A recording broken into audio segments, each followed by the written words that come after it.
2010 میں I lost my husband. وہ advocate general تھے پنجاب کے, لاء سے ان کا تعلق تھا. ایکچولی چائلڈ ڈومیسٹک لیبر کے اگر آپ اسٹیٹسٹکس اٹھا کے دیکھیں تو بہت افسوسناک اور تشویشناک ہے. اب کہاں ہیں یہ بچے؟ یہ لوگوں کے گھروں میں امپلائی کیے گئے ہیں نوکریوں پہ, یہ ورک شاپس میں کام کر رہے ہیں, یہ بھتوں میں کام کر رہے ہیں ہمارے بچے. جج صاحب کی بیگم ہے الیجڈلی, وہ ان کو گھر پہ چھوڑنے آ گئیں. آپ نے پولیس نے اتنا کمزور ایف آئی آر بنایا, it was a bailable offence, ان کو لاہور ہائی کورٹ سے بیل مل گئی.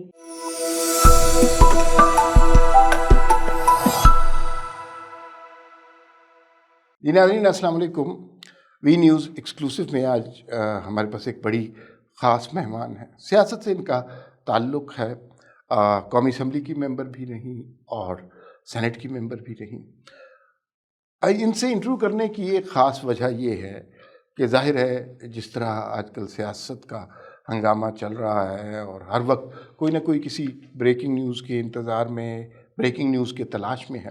اس ہنگامے کے دوران ان سے جب بات ہوئی اور ان سے ہم نے درخواست کی کہ آپ وی نیوز کے لیے ہمیں انٹرویو دیں, تو انہوں نے کہا کہ میں ایک شرط پہ آپ کو انٹرویو دوں گی کہ آپ سیاست پر بات نہیں کریں گے. تو آج ہم آپ سے ملاقات کروا رہے ہیں عائشہ رضا فاروق کی, جو قومی اسمبلی کی ممبر بھی رہیں اور سینٹ میں بھی رہیں. بڑے تعمیری اور مثبت کام کرتی رہیں, پولیو کے حوالے سے, بچیوں کی تعلیم کے حوالے سے بہت زیادہ ان کا کام ہے, چائلڈ لیبر کے حوالے سے بہت زیادہ کام ہے.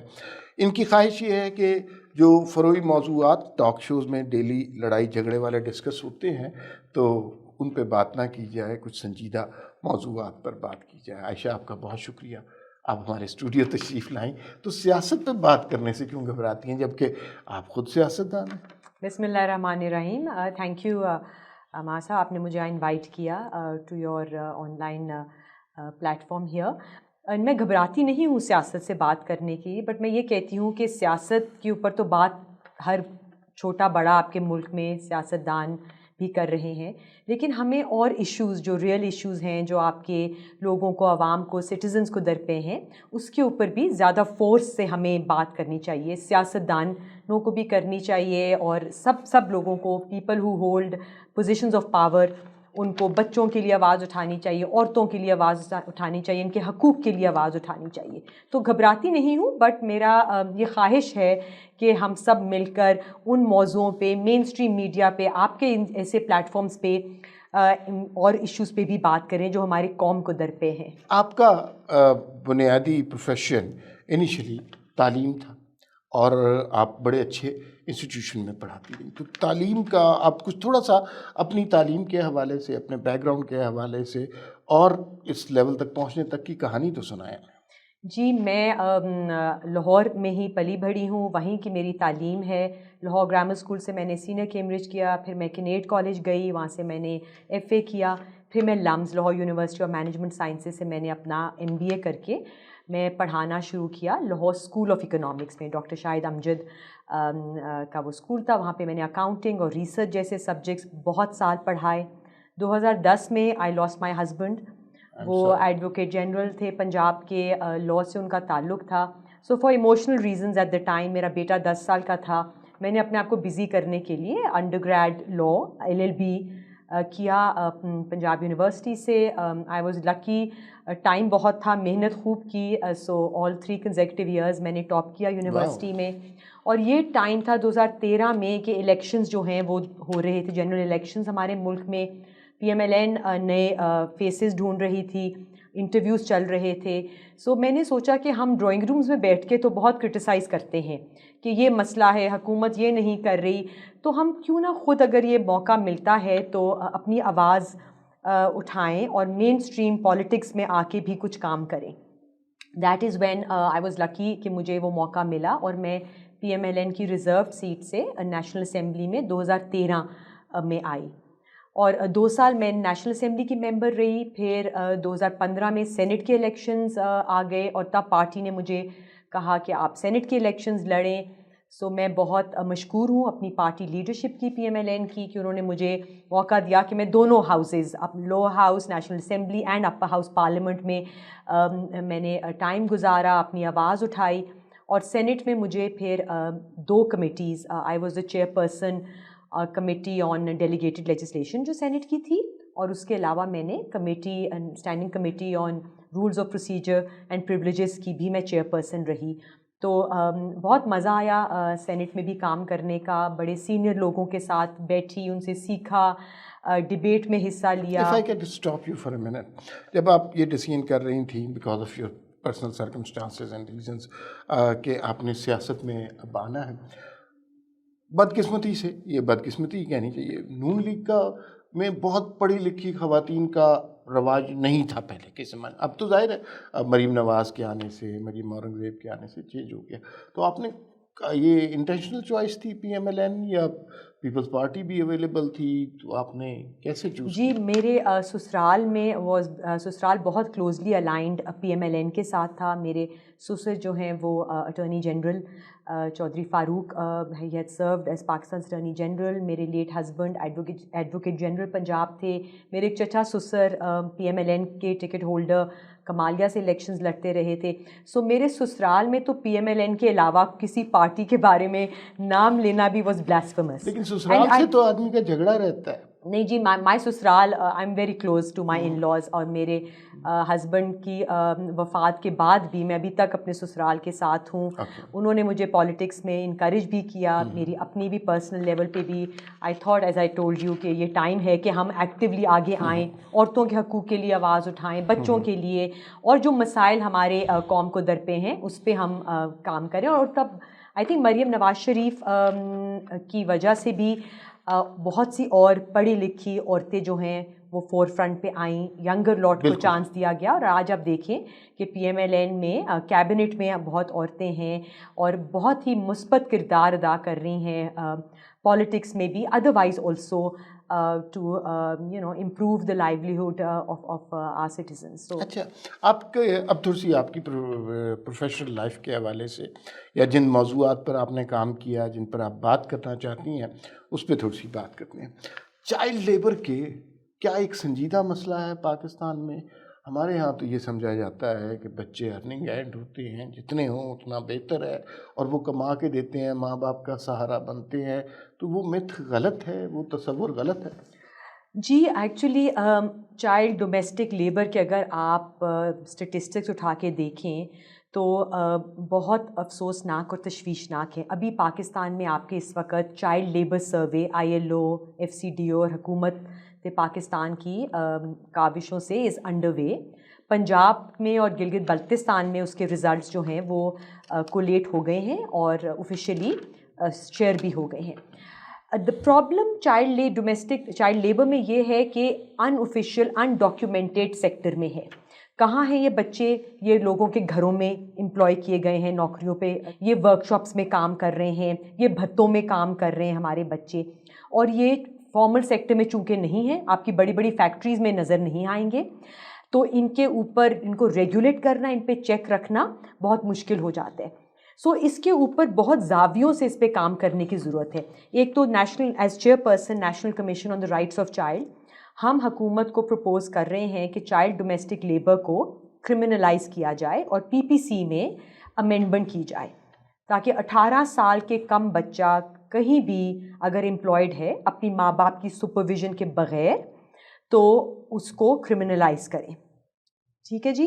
اور پھر اس کے ساتھ ہم یہ بھی گورنمنٹ کو ایڈوائز کریں کہ اس کی ریگولیشن کے لیے ایک نوٹیفیکیشن کا طریقہ بنائیں کہ نیئرسٹ پولیس اسٹیشن میں اگر آپ نے ہر وہ خاندان فیملی جو بچوں کو امپلائی کر رہی ہے وہ انڈرٹیکنگ دے کہ جی ہم ان کے ساتھ والدین بھی رہتے ہیں، تاکہ وہ ان کی صحت کا، ان کی ایجوکیشن کا، ان کے باقی رائٹس کا بھرپور طریقے سے ذمہ داری لے سکے اور خیال کر سکے. آپ کو یہ احساس نہیں ہوتا کہ یہ ظاہر ہے چائلڈ لیبر والی بات بالکل درست ہے، 18 سال سے پہلے بچے کو تعلیم کا حق ہے اور باقی غذا کا حق ہے، وہ ساری چیزیں موجود ہیں، لیکن ہمارے ہاں جو سماجی صورتحال ہے وہاں پر لوگوں کے خاندانوں کا ان ارننگ ہینڈز کے بغیر گزارا نہیں ہو سکتا، لوگ بھوکے مر جائیں گے.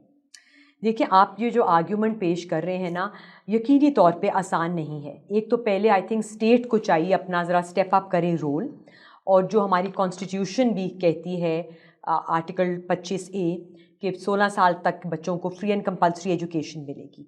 تو وہ ایک تو ایجوکیشن دینا ضروری ہے. یہ بچے ان سے آپ ان کا وہ حق چھین لیتے ہیں جب ان کو آپ لیبر میں بھیجتے ہیں. ایجوکیشن کا حق, کھیلنے کودنے کا ان کا یہ دن ہے, اور آپ ان سے مشقت کراتے ہیں. سو ایک تو اسٹیٹ اپنا رول دے شوڈ اسٹیپ اپ. دوسرا آئی تھنک والدین کی بھی ذمہ داری بنتی ہے. ابھی آپ دیکھیں آپ کے ملک میں رضوانہ ایک ینگ بچی, کیس پہ ہم ول ٹاک ان اچھا ڈیٹیل. اوکے. مجھے تھوڑا سا یہ بتائیے, جب آپ اسٹیٹ کے رول کی بات کرتے ہیں, اسٹیٹ میرے جیسے خواندہ شخص کے لیے تو اسٹیٹ آپ ہیں, سینٹ میں آپ ہیں, تو آپ نے ہی فیصلے کرنے ہیں. تو اسٹیٹ نے کیا اپنا رول نبھایا ہے یا نہیں نبھایا؟ دیکھیں اگر آپ اپنے ملک میں ایجوکیشن بجٹ دیکھیں اوور دا ایئرس تو it's a very sorry figure. حکومتیں کاوشیں کرتی رہتی ہیں. پی ایم ایل این کی حکومت نے آئی سی ٹی میں اس وقت ایک پوری ڈرائیو چلائی کہ جو آؤٹ آف اسکول بچے ہیں, جو اسٹریٹ پہ بچے ہیں, ان کو ایجوکیشن کے مواقع فراہم کیے جائیں. ایک جو لیپ ٹاپ اسکیم بڑی کامیاب جو رہی آپ کے جوانوں کے لیے, اسکول یونیورسٹی جا کے وہ پرووائڈ کیے جا رہے ہیں فری آف کاسٹ, جو آپ کے برائٹ بچے ہیں کمپلیٹلی آن میرٹ, کیونکہ اب ڈیجیٹل ٹیکنالوجی کا زمانہ ہے. اور آگے جاتے ہوئے یہ بچے جو کئی لوگ اس کا مذاق اڑاتے ہیں کہ جی کمپیوٹر سے کیا ہو جائے گا, لیکن یہ وہ بچے ہیں جو نہیں افورڈ کر سکتے گھر میں, they don't have that extra money کہ وہ کمپیوٹر خریدنے پہ کریں. سو وہ آپ ان کو بہتر طریقے سے ایجوکیٹ کر سکتے ہیں. پھر انوویٹو طریقے حکومت لے کر آئی ہے. موبائل اسکولس کا ایک یہاں پہ اجرا کیا گیا ہے اسلام آباد کے اندر. سو کاوشیں بالکل ہو رہی ہیں. پی ایم ایل این کی گورنمنٹ نے بھی حقیقی طور پہ اس کے اوپر کوشش کی ہے, لیکن جب تک اس کے اوپر دیکھیں ہم پورے پاکستان کی بات کر رہے ہیں, اور یہ 18ویں ترمیم کے بعد یہ ایک صوبائی سبجیکٹ ہے. تو اگر آپ خود ہی اپنی تھوڑی سی ریسرچ ہم کریں, اگر آپ ایجوکیشن بجٹ دیکھیں as a percentage of your G D P تو وہ بہت ہی چھوٹا نمبر ہے. آپ اسکولز میں صرف بلڈنگز بنانا ہی کافی نہیں ہے, پھر کوالٹی آف ٹیچنگ, کریکولم کے اوپر زور دینا. جو بچیاں اسکول سے ڈراپ آؤٹ ہو جاتی ہیں کیوں ہوتی ہیں, ڈسٹنس زیادہ ہے, وہاں پہ ٹوائلٹس کی فیسلٹی نہیں ہے. تو اس کے اوپر تو اثر جس کو ایسر کہتے ہیں ان کی رپورٹس ہیں, بہت سا ڈیٹا اس کے اوپر اویلیبل ہے. اور چائلڈ رائٹس میں education is also fundamental right that we need to give to our children.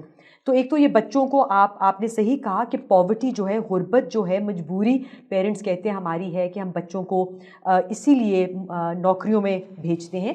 لیکن میرا خیال ہے ان دا لانگ رن عمار صاحب ہمیں اپنے عوام کے رویے اور ان کے بیہیویئر کو چینج کرنے کی ضرورت ہے, اور ان کو یہ لازمی سمجھانا ضروری ہے کہ اگر آپ اپنے خاندان کو چھوٹا رکھیں گے تو آپ جتنا مرضی آپ ارن کر رہے ہو, امیر ہو غریب ہو, وہ اسی انکم میں اپنے بچوں کی بہتر پرورش, بہتر دیکھ بھال کر سکے گا اگر فیملی سائز چھوٹا ہوگا.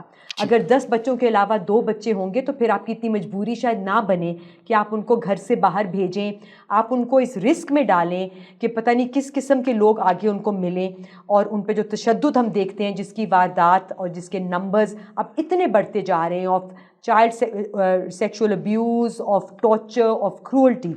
تو کب تک ہم صرف ری ایکٹیو اپروچز کریں گے کہ ایک بچی پہ ظلم جب تشدد ہوتا ہے تو ہم آواز اٹھائیں؟ پتہ نہیں کتنے بچے گھروں میں ہوں گے جو منظر عام تک نہیں آتے. پیچھے کچھ دیر پہلے ہم نے ایک طیبہ کیس دیکھا جس پہ chief justice of the supreme court نے سو موٹو لیا, تو اس کے اوپر بڑی ہیڈ لائنز بنی, سب نے آ کے اوپر بات کی, اور ابھی ہم پھر ایک اور کیس ہم نے دیکھا جو سامنے آیا ہے. سو ہمیں صرف ری ایکٹیو نہیں ہونا چاہیے اپنی پالیسی میں, اپنی آواز اٹھانے میں, لیکن ہمیں ایک لانگ ٹرم اور شارٹ ٹرم دونوں کے اوپر کام کرنا چاہیے. لیجسلیشن پہ کام کرنا چاہیے, رویے تبدیل کرنے پہ کام کرنا چاہیے. جو لوگ ایسے بچوں کو اپنے گھروں میں نوکری دیتے ہیں, جب ہم ریسٹورینٹس میں جاتے ہیں ہم دیکھتے ہیں کہ جو بچہ اٹھایا ہوا ایک بچی نے, وہ مشکل سے اپنے آپ کو سنبھال پاتی ہے, اور اس کو کھانے کی میز پہ ساتھ نہیں بٹھایا جاتا. تو we should call out such families, اپنے گھروں میں, اپنے خاندان میں, اپنے نیبرہڈ میں ایسے جو لوگ امپلوائے کرتے ہیں بچوں کو. اور یہ کہنا ایسے, جب میری بات ہوتی ہے ایسے لوگوں سے, خاندانوں سے, تو کہا جاتا ہے کہ جی ہم تو ان کو بہتر کھانا دے رہے ہیں, ہم بہتر سلا رہے ہیں, بہتر کپڑے دے رہے ہیں. سو میں ایسے خاندانوں کو, فیملیز کو کہوں گی کہ اگر آپ واقعی ہمارے بچوں کے ویل بینگ, ان کی پڑھائی, ان کی نشو و نما کے بارے میں ورڈ ہیں, تو آپ ان کو اسپانسر کریں. میں نے بچے اسپانسر کی میں دا سٹیزن فاؤنڈیشن میں اور اتنی اور سی آرگنائزیشنز ہیں. آپ ان کو اسپانسر کریں اگر آپ کو اللہ نے اتنی دی ہوئی ہے اپرچونٹی, اتنا رسک دیا ہوا ہے کہ آپ دوسروں کے اوپر خرچ کر سکتے ہیں, تو آپ ان بچوں کو اسپانسر کریں بجائے کہ ان کو گھر میں لا کے نوکری کے طور پہ رکھتے ہیں. آپ کا بہت زیادہ کام ہے پولیو کے حوالے سے. دنیا کے بے شمار ممالک ہیں جن میں پولیو ریڈیکیٹ ہو چکا ہوا ہے, پولیو کا قصہ ختم ہو چکا ہے.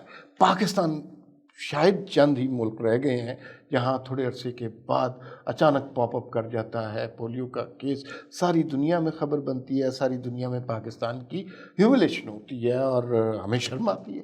تو پاکستان سے پولیو کیوں ایریڈیکیٹ نہیں؟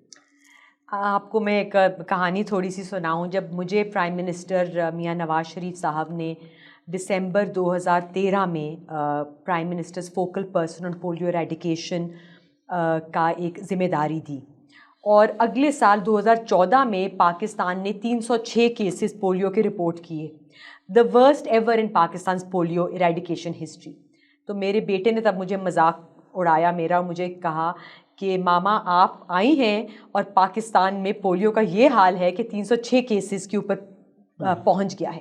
اور اس کے اندر پھر اس کو بھی میں نے سمجھایا کہ ایک جو وائرس ہے اس جو سرکولیٹ کر رہی ہے باہر ملک میں, اس پہ قابو پانے کے لیے آپ کو مسلسل کچھ عرصے تک ویکسینیشن جو ہے, جو ہم مفت گھر گھر جا کے پولیو کے قطرے بچوں کو پلاتے ہیں, یہ بچوں کی قوت مدافعت کو ریز کرنے کے لیے, ان کی امیونٹی ریز کرنے کے لیے آپ کو 3 سے 4 سے 5 دفعہ یہ پلائیں گے تو ان میں امیونٹی اور پیدا ہوئے گی کہ وہ اس وائرس کے خلاف لڑ سکیں.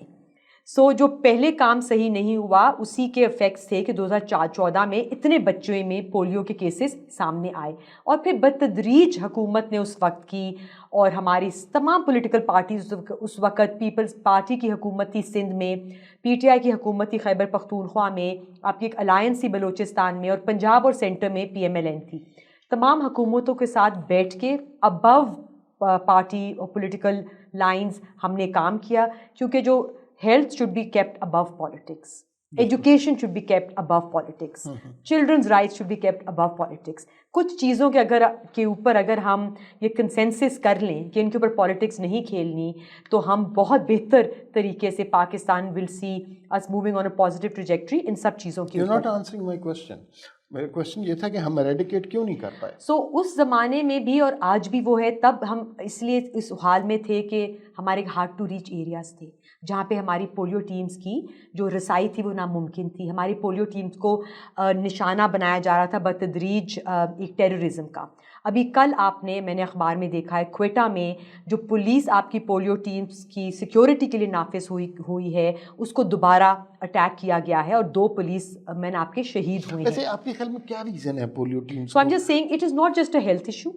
It is a political issue, it is a security issue, it is a communication issue here. ہماری پولیو ہمارے ملک میں انفارچونیٹلی کیونکہ ایجوکیشن کی کمی ہے, لوگ جلدی برین واش ہو جاتے ہیں, اور یہ پروگرام چونکہ حکومت Pakistan free of cost provide کر رہی ہے, I think that makes people little suspicious کہ کیا وجہ ہے کہ صرف پولیو ہی ہمیں مفت دیا جا رہا ہے. ابھی آپ کے ملک میں اس سال آئی مائٹ بی رانگ, میں اس کو بہت کلوزلی فالو اپ نہیں کری, 2 یا 3 پولیو کے کیسز سامنے آئے ہیں.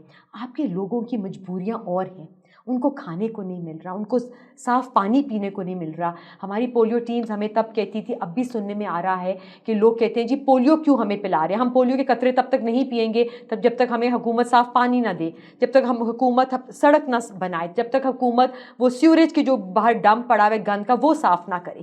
اور پھر ریفیوزلز ہیں. اس کی وجہ سے جب تک ایک طرح سے پورے ملک میں آپ کے پاس بتدریج 2, 4, 5 پولیو کی مہم ایسی نہ ہو جس میں مس چلڈرن کوئی نہ ہو, تو پھر آپ کا جو وائرس ہے وہ انڈر کنٹرول آ کے پراپر طریقے سے ختم ہو سکتا ہے. سو ہم لوگوں نے بہت کاوش کی. 2018 میں جب میں نے پروگرام چھوڑا تب آپ کی پولیو کیسز نہیں, صرف 2 آپ کے پاس تھے, وہ بھی بلوچستان کے ایک ڈسٹرکٹ میں کنفائن تھے. اب آپ کی وائرس جو ہے انفارچونیٹلی افغانستان اور پاکستان ہی 2 ملک رہ گئے ہیں, اور ان کا جو ڈورانڈ لائن آپ کو پتہ ہے ہمارا جو بارڈر ہے وہ it's a Porus border.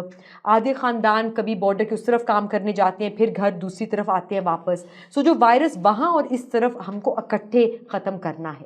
That is very very important. Otherwise virus ping pong کرتا رہتا ہے اکراس دا بارڈر, بہت جلدی ٹریول کرتا ہے نارتھ سے ساؤتھ, ساؤتھ سے نارتھ. ہم نے اس پہ بڑی ریسرچ کی ہوئی ہے, نمبرز, سائنٹیفک ایویڈنس بیسڈ اس کے اوپر ہم نے ڈیسیجن میکنگ کی تھی, اور یہی وجہ تھی کہ 306 کیسز 2014 میں جو ہوئے وہ بتدریج کم ہو کے 2018 میں صرف 2 کیسز رہ گئے. اچھا, ایک سیکنڈ لاسٹ کوشچن.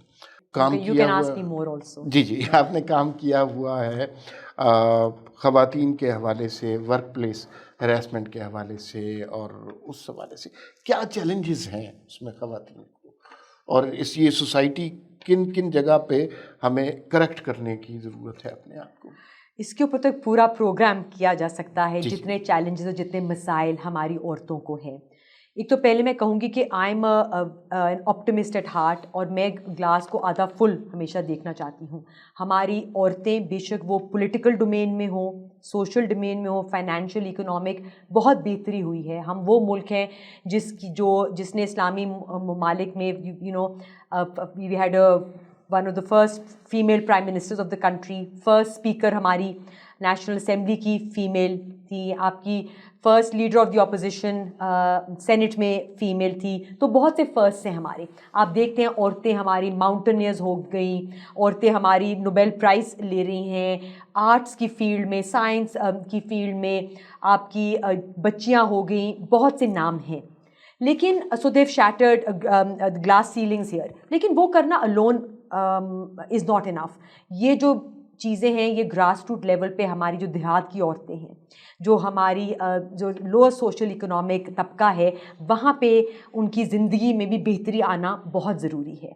اور آئی تھنک جو کام ہو رہا ہے پولیٹیکل اسٹریم میں, آئی تھنک پولیٹیکل پارٹیز کو زیادہ سے زیادہ عورتوں کو سامنے لانا چاہیے.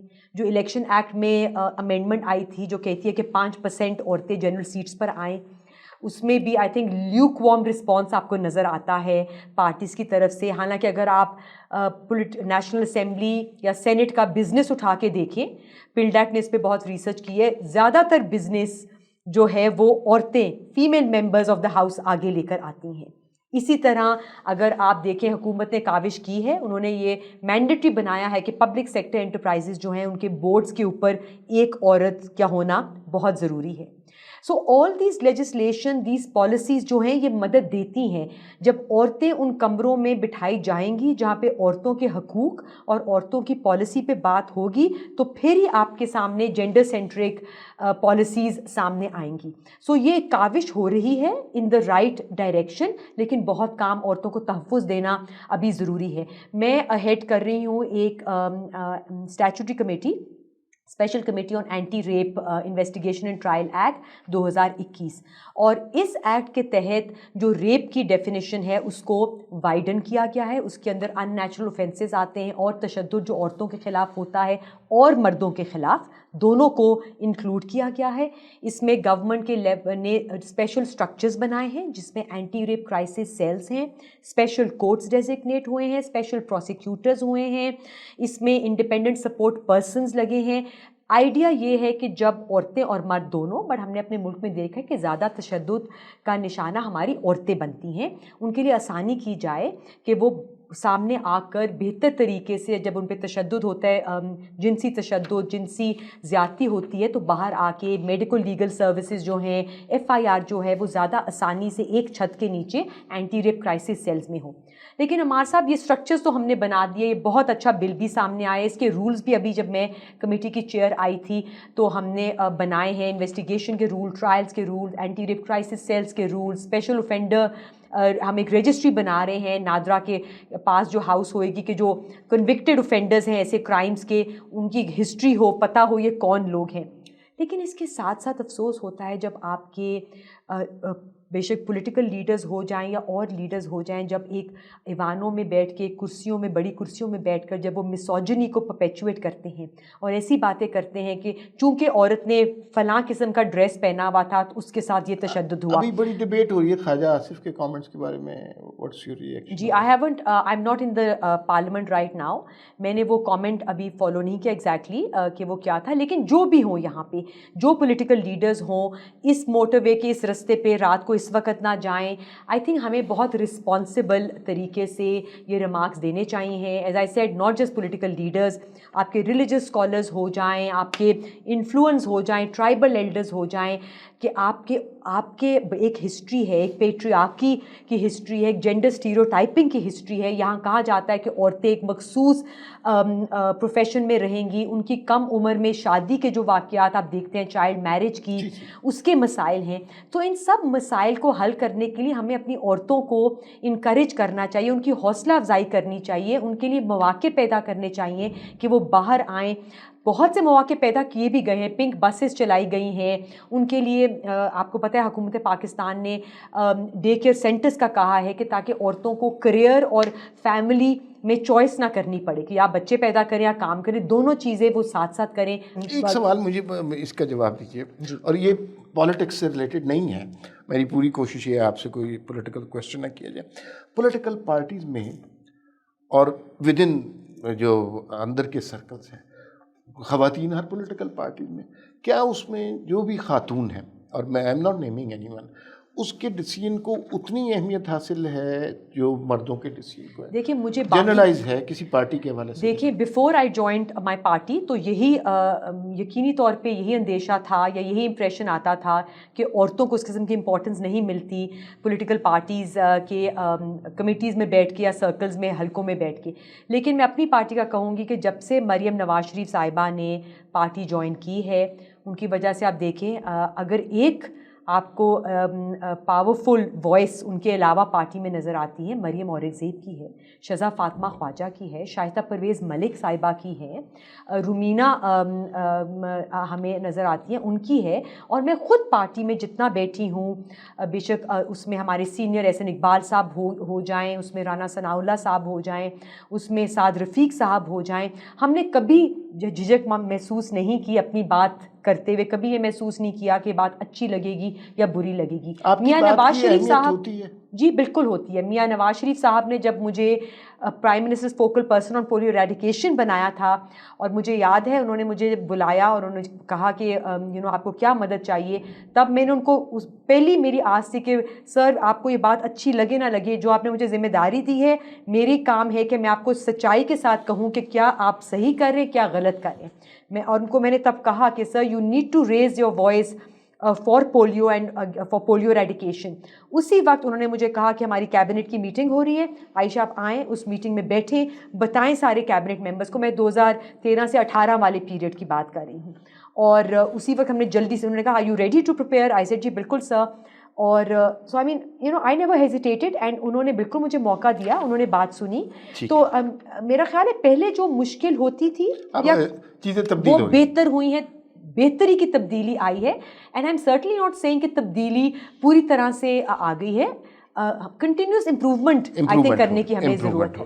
اچھا, ایک اب اس کو کنکلوڈ کرتے ہیں. پچھلے دنوں آپ نے شذا فاطمہ صاحبہ کے ساتھ ایک لاہور میں ایک بچی رضوانہ جس کو اوپر تشدد کیا گیا, بڑا بہیمانہ اور تکلیف دہ تشدد کیا گیا, آپ نے اس بچی کو وزٹ کیا, اس کے بعد پریس کانفرنس کی ایک, اور آپ اس بچی کو دیکھ کے بھی آئیں.